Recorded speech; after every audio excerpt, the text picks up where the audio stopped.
ফাঁস করে সে মৃত্যুমুখে পতিত হয়ে যাবে, কোনো কাফের থাকবে না, ইমানদার ছাড়া এই দুনিয়ায় কেউ থাকবে না। সেটাই হবে ইসলামী শাসন শেষ পর্যায়ে।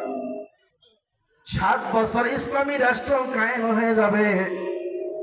কয়েকদিনের মধ্যে, একদিনের মধ্যেও ধরা যায় যেহেতু ঈসা আলাইহিস সালাম সারা বিশ্বে করবে, আর কোন কাফের মুশরিক বেঈমান নাস্তিক হারামজাদা যার সন্তান সঙ্গে সঙ্গে সব চুরমার হয়ে যাবে, মোমের মতো গলে পুড়ি সব সাফ হয়ে যাবে।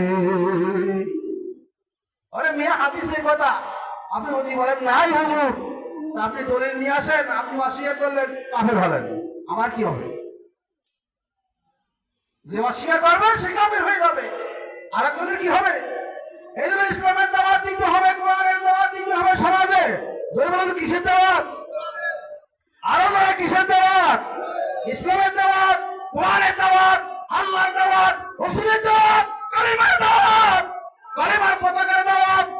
যদি তোমরা দাওয়াত দিতে দিতে তুমি নিজে আমল করে যদি কবরে আসতে পারো, আল্লাহ রাব্বুল আলামিন বলেছেন আমি তোমাদের সব গুনাহ মাফ করে দিলাম। ওয়া বাদদালতু সাইয়্যাতিকুম হাসানাত। ওই ফিরাউন যদি মুসা নবীর কথা শুনতো, নীল দরিয়ায় হাবুডুবু খাওয়া লাগতো না, জাহান্নামী হওয়া লাগতো না।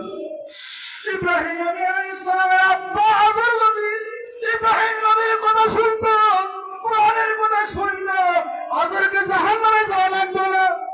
নবীজির কথা আবু তালেব শুনতো, নবীজির কথা আবু জাহেল শুনতো, নবীর কথা কিরান শুনতো, ওই জাহান্নামে যাওয়া লাগতো না। ঠিক কিনা বলুন?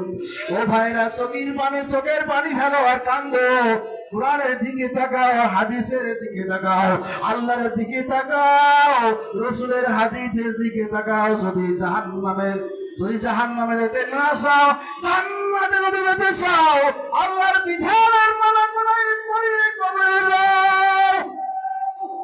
কি বলেন? আমরা রাজি আছি কি বলেন? আর ওদের হাত তুলে নারায়ে তাকবীর, নারায়ে তাকবীর। আল কোরআনের আলো সংসদে যাই বলুন, আল কোরআনের আলো সংসদে জালো। তোমার নেতা আমার নেতা বিশ্বনবী মুস্তাফা, আমার নেতা আমার নেতা বিশ্বনবী মুস্তাফা। হাত নামান। আল্লাহ আমাদের সকলকে ইসলামের খাদেম বানাইয়া কবুল করুন, আমিন। আল্লাহ, ওই যে মনে আছে জাহান্নাম